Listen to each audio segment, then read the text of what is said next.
자, 오늘은 시간이 벌써 40분이 넘었네요. 큰일입니다. 네, 여러분, 우리가 은혜가 있으면 시간을 초월하는 줄로 믿습니다. 네, 시간 신경 쓰지 마시고 핸드폰 다 꺼놓으시고 시계도 보지 마세요. 네, 할 수 있으면 간단하게 설교하도록 하겠습니다. 욥과 같이 감사하자. 따라합니다. 욥과 같이 감사하자. 예, 욥과 같이 감사하자. 여러분, 성경에는 많은 인물들이 등장합니다. 어떻게 보면 성경은 인물사라고 볼 수가 있어요. 그죠? 인물들의 이야기들이 쭉 진행이 되고 있는데, 하나님께서 성경의 인물들을 이렇게 많이 등장시키는 이유가 뭐냐? 하나님이 하나님의 말씀을 우리에게 주는데 사람들의 이야기를 하고 계시다는 거죠. 그 이유가 뭐냐? 두 가지 이유가 있어요. 첫째는 사실은 성경은 예수 그리스도에 대한 이야기죠. 그죠? 메시아 되신 구원자 되신 예수님에 대한 이야기인데 하나님께서 여러 인물들을 등장시키셔서 예수님을 바라볼 수 있도록 하신 거예요. 그래서 성경에 등장하는 인물들은 예수님의 재연 배우 역할을 하는 것입니다.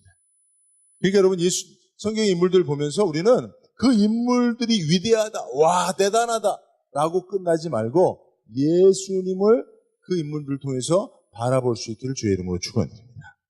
성경의 인물들은 예수님의 예표예요. 그림자예요. 그렇죠?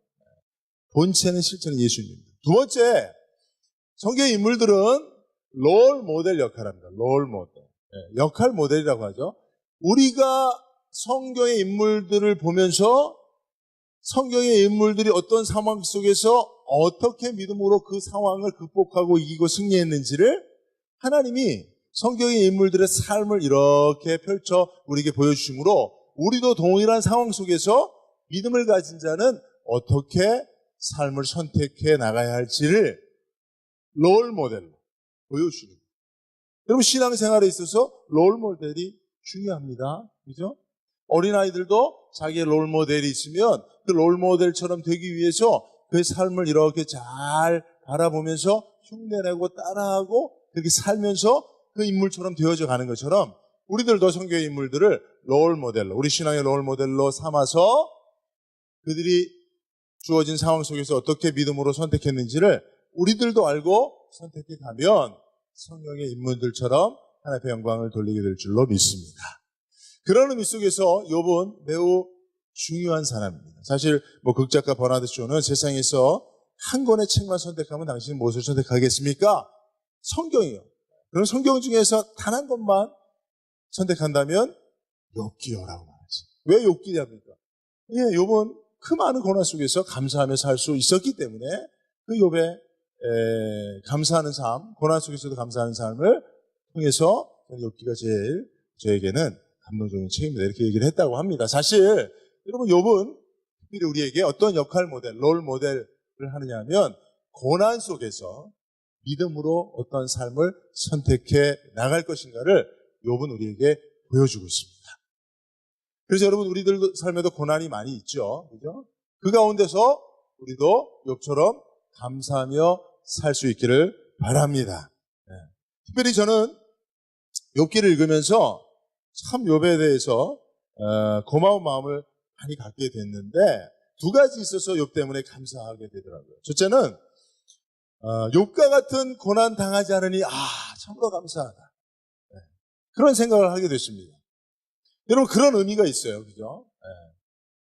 상대적 감사도 필요합니다. 여러분. 그죠?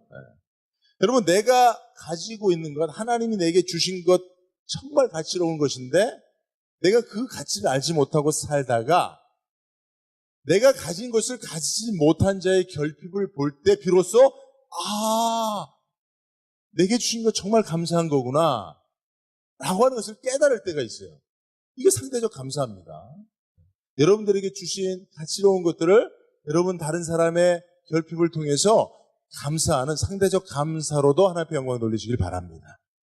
그럼 제가 페이스북 친구 중에 좋아하시는 분이 다드림교회 김병년 목사님이라는 분인데 제가 전에 한번 얘기한 적이 있어요. 개척을 하고 얼마 안 있어서 사모님이 셋째를 낳는데 셋째 낳고 3일 만에 뇌경색이 와갖고 지금 식물인간으로 10여 년을 살고 계세요. 근데 그저께가 사모님이 식물인간 되고 맞이하는 결혼 12년 기념이라고 사진 찍어서 페이스북에 많이 올려놓으셨더라고요. 사모님은 여전히 이렇게 식물인간으로 계시는데 이 목사님 사모님 꽃대발 하나 주고 이렇게 막 보면서 제가 그걸 보면서 감사했어요. 감사했어요. 내게는 건강한 아내가 있으니 감사하다. 상대적 감사. 평상시에는 제 아내가 건강한 게 별로 별로 감사의 제목이 되지 않잖아요. 그죠? 나보다 더 빨리 잠드는 게 이렇게 별로 감사하지 않아요. 그죠? 근데 여러분, 건강하지 않은 아내를 그 병수발을 10여 년을 하는 모습을 볼 때 나는 상대적으로 감사를 느끼게 되더라고요. 그죠? 물론 그런 생각을 할 수가 있습니다. 목사님, 청와대 어떤 수석처럼 아내가 장인어른들한테 상속을 1,000배덕씩 받는 사람도 있잖아요. 그런 거 보면 내 아내는 가난하고 나한테 하나도 재정적인 유익이 없는데 감사 안 되잖아요. 그런 거 보면. 근데 여러분 우리는 그런 거 보고 원망하면 이게 죄, 욕심인 줄 알아야 됩니다. 여러분 내가 가지지 못한 것을 가지고 싶어서 그 가지지 못한 상황을 원망하는 거 이거 욕심이에요. 이게 죄입니다. 그죠? 여러분 우리가 어제 국가적으로 난리가 났잖아요. 그죠? 왜 그런 일들이 있습니다. 최준 씨. 그거 뭐예요? 자기 게 아닌데 대통령의 권력인데 자기가 욕심을 내는 거예요.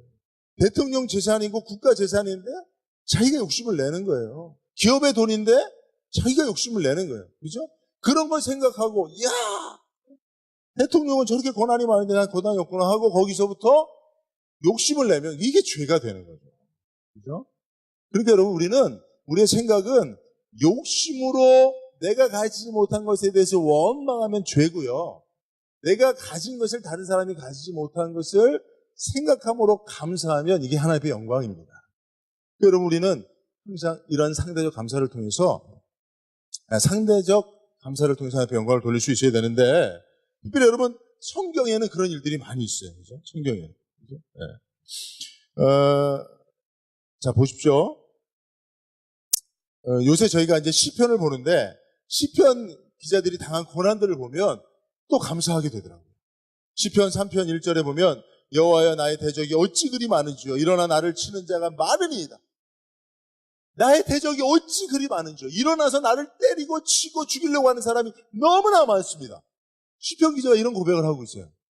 여러분 우리가 세상을 살면서 때로는 소외를 당하고 다른 사람의 공격을 받을 때도 있습니다만은 시편 기자인 이 다윗과 같은 상황은 별로 없잖아요. 그죠? 여러분 그런 상황이 있습니까? 여러분들 주변에 여러분을 대적하는 사람들이 많습니까? 여러분들 일어나서 치려고 하는 사람들이 다윗처럼 많습니까?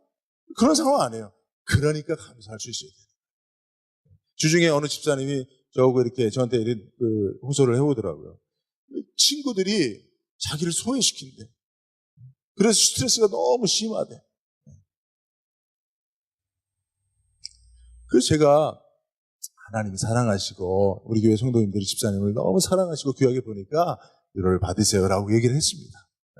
실제로 여러분 우리가 이런 상황이 있을 수 있어요. 주변에 있는 사람들이 나를 소외시키는 것 같고 왕따시키는 것 같아서 슬플 때가 있어요. 스트레스 받을 때가 있어요. 그러나 그때 우리가 누구를 생각해야 됩니까? 다윗 생각하면 돼요. 내가 아무리 주변 사람들에게 소외를 당해도 다윗만 하겠냐.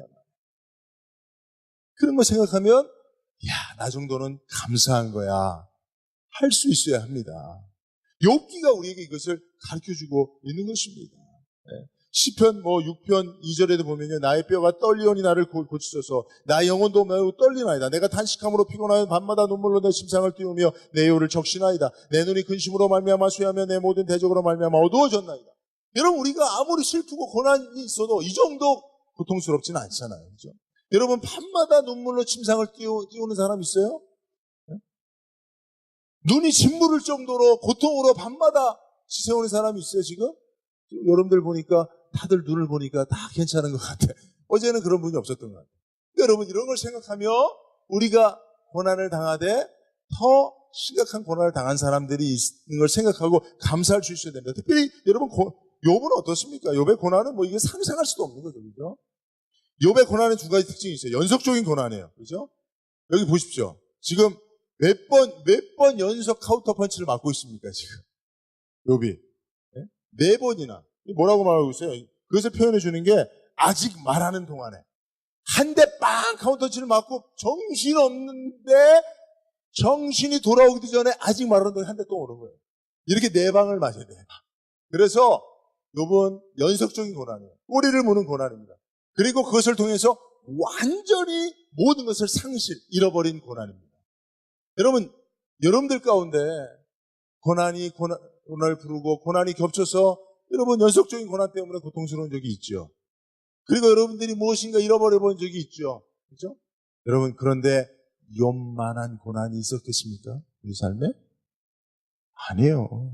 욥만한 하나님께서 욥에게 이런 고난을 허락하신 것은 우리 삶에 분명히 고난이 있지만 욥의 고난을 보며 나는 저 정도 고난은 아니니 감사하자라고 하나님께서 욥을 사용하신 줄로 믿습니다.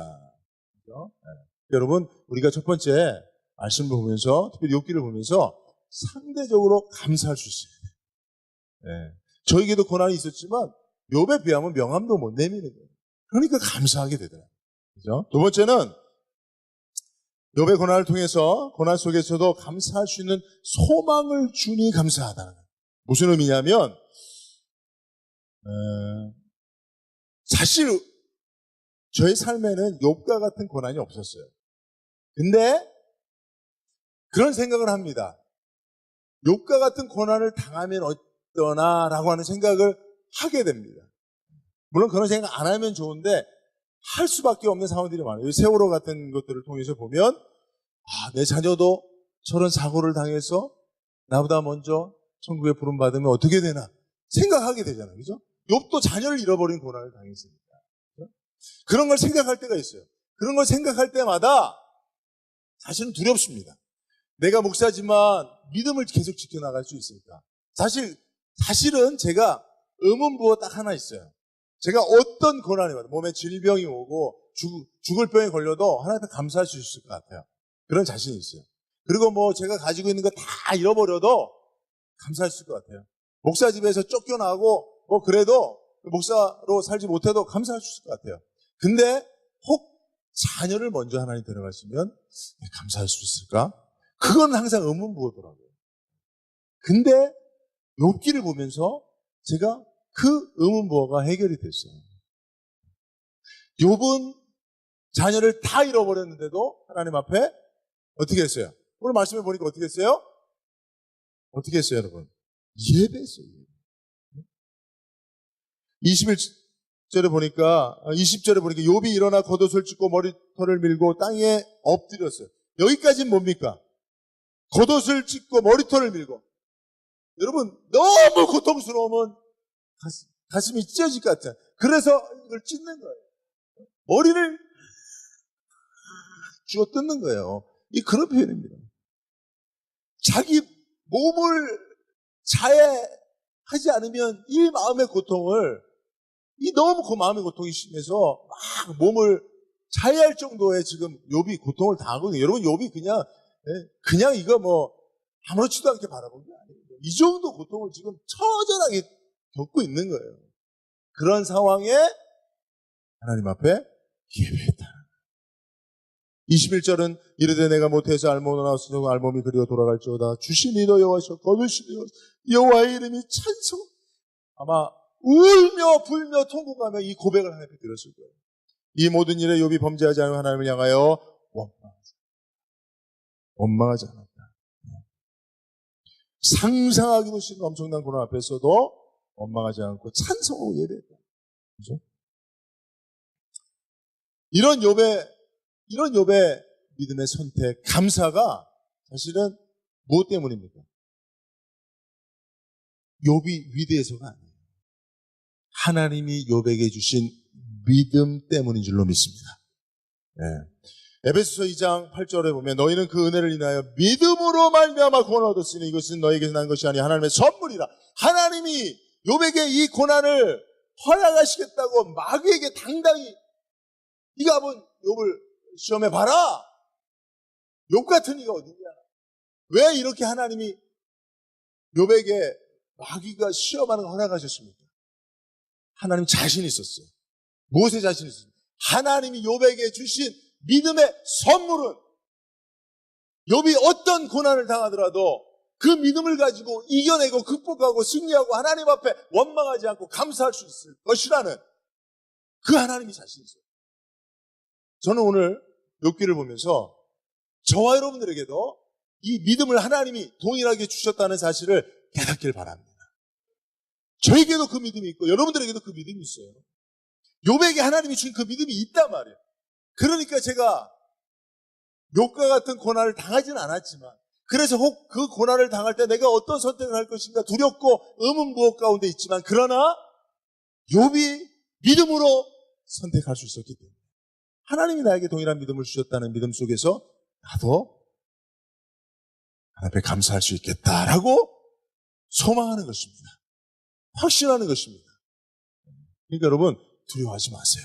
고난이 어떤 고난이 상상할 수도 없는 그런 고난이 우리 삶에 혹시라도 찾아오진 않을까 두려워하지 마세요. 그때 하나님이 여러분에게 주신 믿음으로 여러분들은 욥과 같이 고통스럽지만 하나님 앞에 예배하며 찬송하며 감사할 수 있을 것입니다. 그리고 그 믿음을 주신 하나님께서 고난 속에서 여러분들을 반드시 건져주실 줄로 믿습니다. 그러니까 여러분 우리가 욥기를 보면서 내가 당하지 않은 고난이지만 그런 고난 속에서도 나는 하나님 앞에 감사할 수 있다라고 하는 소망을 갖게 되는 거예요. 소망을 갖게 되는 거예요. 시편 이야기를 또 좀 하고 싶지만 어쨌든 넘어가겠습니다. 여러분 시간이 좀 많지 않으니까 오늘은 좀 짧게 설교를 좀 생략하며 하겠는데 어쨌든 여러분 욥의 그 고난 속에서 감사하는 역할 모델을 통해서 우리가 하나님이 우리 계신 믿음은 욥과 같은 고난 속에서도 감사할 수 있게 하시는 능력이니 나도 어떤 고난 속에서도 감사할 수 있겠다라고 하는 소망을 여러분들 다 가질 수 있기를 바랍니다. 자, 그리고 사실은 한 가지 더 감사가 있어요. 제가 욥을 보면서 한 가지 더 하나님 앞에 감사할 수 있게 됐는데 그건 뭐냐면 자 보십시오. 욥이 정말 고통스러운 고난 속에서도 하나님 주신 믿음을 통해서 감사했어요. 그리고 그 욥의 삶의 발자취를 저와 여러분들이 보면서 동일한 고난 속에서 상황 속에서 나도 감사할 수 있겠다라고 하는 소망을 갖게 되고 실제로 그런 상황이 됐을 때 믿음으로 감사를 선택할 수 있게 됩니다. 그죠? 그리고 욥이 자기의 삶을 통해서 그것을 보여준 거잖아요. 그리고 욥의 삶을 바라보는 믿음의 후배인 저와 여러분들이 그 삶을 따라가는 거잖아요. 그죠? 제가 이 생각이 여기까지 머물렀을 때 제가 또 감사하게 되더라고요. 하나님 감사합니다. 뭐냐면 제가 살아온 삶이 또 살아갈 삶이 제 삶을 바라보는 그 누군가에게 그가 동일한 고난을 당했을 때도 하나님 앞에 믿음으로 선택하고 감사할 수 있겠다라고 하는 소망과 용기를 줄 수 있겠다는 것. 그것에 제가 감사하게 되더라고요. 특별히 제 자녀들을 볼 때 그런 생각이 들었어요.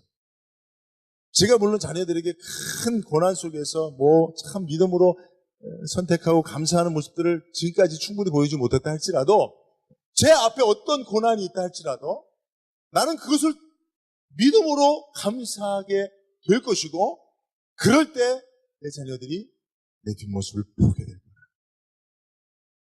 그러니까 오히려 이게 좀 허황된 생각인지 모르지만 이거 고난을 빨리 좀 당해서 애들한테 내가 이 모델이 돼야 되는데 더 큰 고난을 좀 당해서 왜냐하면 우리 자녀들이 혹 그 인생 가운데 당해야 될 고난이 있다면 만약에 그 고난 속에서 아버지가 그런 상황 속에서 믿음으로 감사하는 모습을 보지 못했다면 자녀들은 방황할 거거든요. 그때. 믿음의 방황을 하게 될 거거든요. 근데 혹 부모가 부모가 기억해준 부모의 삶이 그 고난 속에서 감사하는 삶으로 생생하게 자녀들에게 기억될 수 있다면 자녀들은 그 고난 속에서 승리할 수 있는 거잖아요. 그러니까 어찌 보면 자녀들에게 인생의 뒷모습을 기억되게 해야 될 부모는 고난이 있는 것이 감사한 거예요. 그죠? 자녀가 부모의 삶 가운데 아무런 고난도 또 그 고난 속에서 믿음으로 감사하는 그 삶의 족적을 보지 못한다면 자녀들이 어떤 믿음의 모델을 따라서 고난 속에서 믿음을 선택할 수 있겠습니까? 감사를 선택할 수 있겠습니까? 그죠? 그러니까 부모가 고난 당하는 것은 감사한 거예요.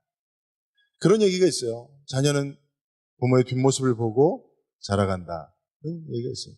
사실 우리 교회 어느 권사님도 제가 보면 그분의 아버님하고 걸음걸이가 너무 똑같아요.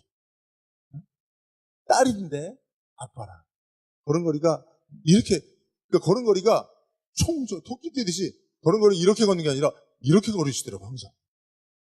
그분이 누군지는 염도성 집사님한테 한번 외쳐보시고.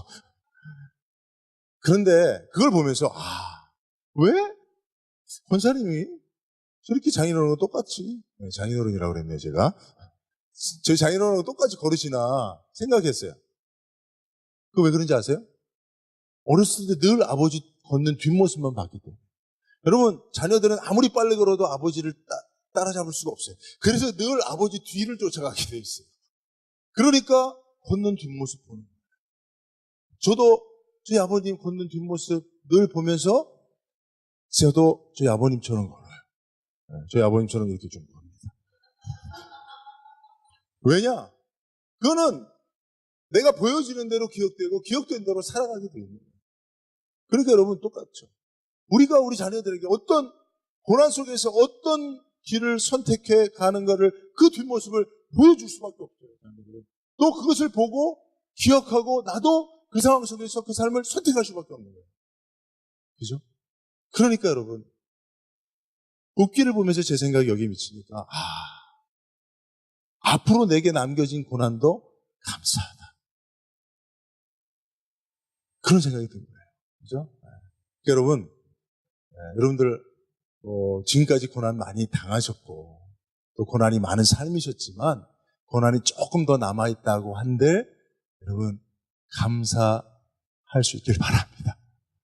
그리고 혹 지금 고난 당하고 계신 분들 있으면 그것은 여러분들의 그 뒷모습을 보고 동일한 고난 당할 때 하나님 앞에 여러분들의 그 뒷모습 때문에 믿음으로 감사할 수 있게 하시는 하나님의 교육이에요. 하나님의 교훈이에요. 하나님의 축복이에요. 고난 속에서 이것을 여러분 충분히 깨닫고 활용하시고 살아가시길 바랍니다. 그렇죠? 여러분 이 많은 사람에게 주목받는 그런 책임감을 가지고 사는 분들은 더욱 그래요. 그죠?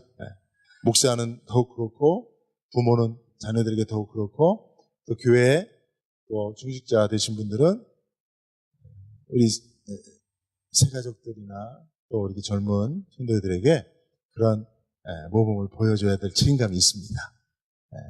그러나 그것이 감사요 내가 당한 고난을 이길 수 있는 하나님의 축복이라는 것을 꼭 기억하시기를 주님의 이름으로 축원드립니다. 기도하겠습니다. 거룩하신 하나님